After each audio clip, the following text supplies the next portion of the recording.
The Lord be with you. and with your spirit. A reading from the Holy Gospel according to Luke. Glory to you, O Lord.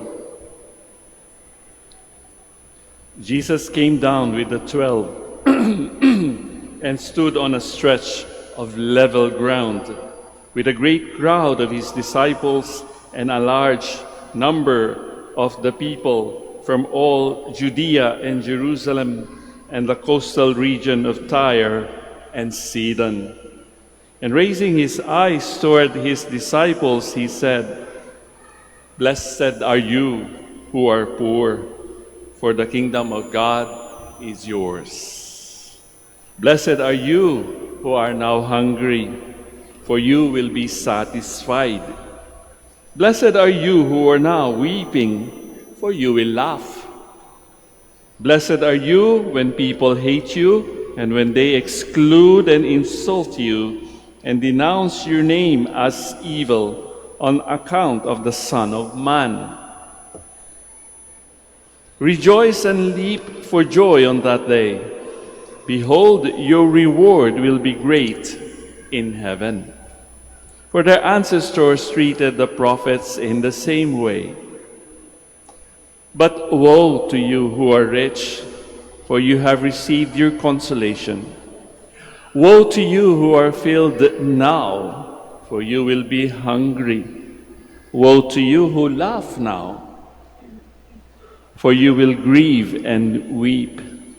Woe to you when all speak well of you, for their ancestors treated the false prophets in this way." Friends, brothers and sisters, the Gospel of the Lord. Praise to you, Lord Jesus Christ. Please be seated. Sabi ng isang nag-reflect din dito sa ating ebanghelyo, maaring tayo pinapapili din ng Panginoong Jesus. Ano bang gusto ninyo?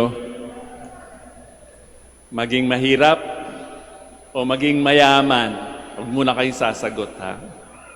Ano bang gusto nyo? Maging gutom o maging busog? Anong gusto nyo? Lumuluha o tumatawa?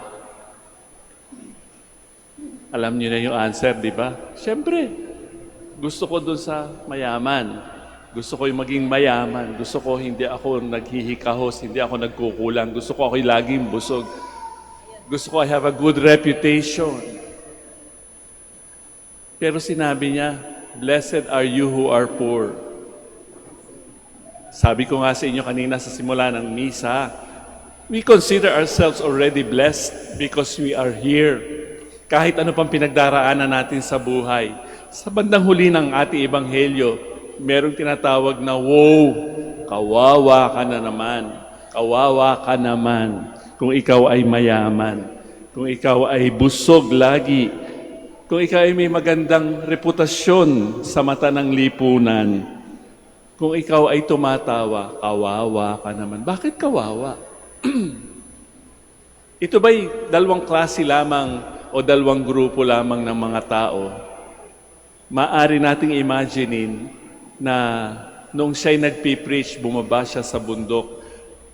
They went on level ground. Pinreach niya, "Blessed are you." Pero pagkatapos ng mga blessed na yon, mga blessings na yon, woe to you. Ibig ba sabihin tayo pinapapili ng Panginoon? Saan ba tayo lalapit? Saan ba tayo pupunta? Sa grupo ba ng blessed o doon sa may woe? Ano ba ibig sabihin nung woe? Kawawa. Yung blessed, pinagpala. Hindi kaya, kung titingnan natin ang ating buhay, may mga panahon, di ba? May mga pagkakataon, may mga sandali sa ating buhay na totoo. Tayo ay maaring kapos, tayo ay maaring nalilipasan ng gutom, maaring tayo rin ay lumuluha sa maraming dahilan. At pero meron din naman tayong mga panahon na tayo ay okay lang, puno tayo. We may consider ourselves even rich, mayaman, sa material na bagay. Kuminsan tayo palaging masaya, palaging nakangiti. Sapagkat sa mundong ito, ang sinasabi, you have to be successful, di ba? In our materialistic world, kailangan ay sapat. You have to be enough in so many things. And yet the Lord seems to be telling us na yung kabaligtaran ng mundo ang kanyang ina-underline at kanyang ina-underscore. Pero sa buhay natin, there are moments, as I said, that we are happy. There are moments also that we are sad. Maybe, hindi sinasabi ng Panginoon that there is an opposition between the blessings and the woes. It's possible that these two are supposed to make us grow and make us whole again. Di ba? Umiikot-ikot lamang naman ang ating buhay. Hindi naman palagi tayong masaya, hindi naman tayo palaging malungkot, hindi naman tayo palaging busog, hindi naman tayo palaging gutom. Hindi naman palaging tayo ay nakaka-enjoy ng ating good reputation sa mata ng lipunan. Hindi. Kuminsan tayo pinagchichismisan din ng ibang tao, sinisiraan tayo ng ating magandang pangalan. It's part of life. And maybe what we have to do is to accept the fact that that is indeed part of our human existence. The blessings and the woes. Magpapasalamat lamang ba tayo kapag tayo ay rich? Magpapasalamat ba lamang tayo kapag tayo ay busog? Magpapasalamat ba tayo kung tayo ay laging masaya? Kung tayo ay may magandang pangalan?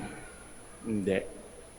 Kahit nga sa halimbawa ng ating mahal na ina, Our Lady of the Rosary of Manaoag, di ba? Sa Magnificat, sinabi niya, pinuno siya ng Panginoon sa kanyang kawalan. She recognized her poverty in front of Almighty God. Ganoon din tayo. Di po ba? I'm sure, karamihan sa atin ang galing pa sa malayong lugar, gumising ng napakaaga para pumunta dito sapagkat merong matinding pangangailangan. Karamihan sa atin. O di ba?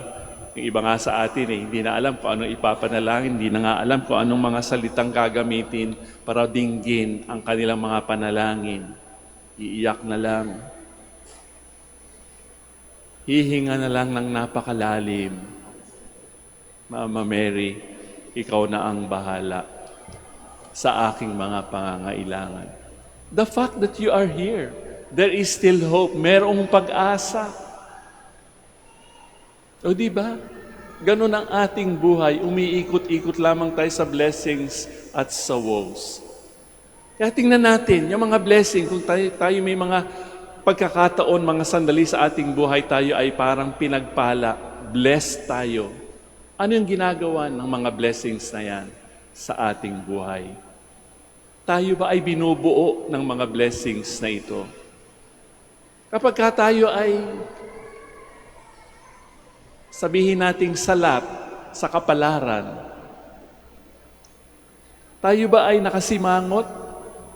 O tayo nagpapasalamat din sa mga hamon na ibinibigay sa atin ng Panginoon?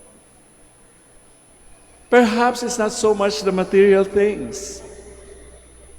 Perhaps it is the meaning, yung kahulugan ng ating mga pinagdadaanan. Kung blessings, ano ang kahulugan yan sa atin? Kung problema, kung hamon, kung pain, kung sakit, ano ang kahulugan yan? Naandoon ba ang daliri ng Panginoon sa ating mga pagiging masaya, sa ating pagiging salat, sabihin nating swerte o malas, if there is such a thing in our lives? Ano ang kahulugan yan? Hindi kaya kailangan nating kunin lahat ng mga yan upang tayo ay maging buo, upang tayo ay maging sapat. Ang mahalaga ay tingnan natin kung ano ang dahilan. Ang mga experiences at karanasan natin sa buhay ay kailangang sumasalamin sa kagustuhan ng Diyos sa ating buhay. Kumbaga meron tayong mga salamin, it is a lens for us to see where God is in those experiences. So tayo, sa linggong ito, binibigyan tayo ng pagkakataon ng Panginoon. Ako ba'y blessed? O ako ba ay cursed or woe? Binibigyan ba ako ng woe? Lahat ng yan actually comes from God. At meron pa siyang promise, di ba? Itong mga blessings na ito, itong mga woes na ito ay para dito lamang sa mundong ito. But there is something waiting for us, and that is eternal life. Maaring hindi pa natin na-experience ang eternal life sa kanyang kaganapan, sa kanyang kabuuan dito sa mundo, sa ating buhay. But there is something that we can look forward to. Eternal life na makapiling natin ang Panginoon. That is more important, di ba? Kaya nga, kung ano man ang ating blessings, kung ano man yung ating mga woes, tingnan natin yan sa lente ng eternal life. Buhay na walang hanggan. Hindi lang yung buhay na ating pinagdaraanan sa mga sandaling ito.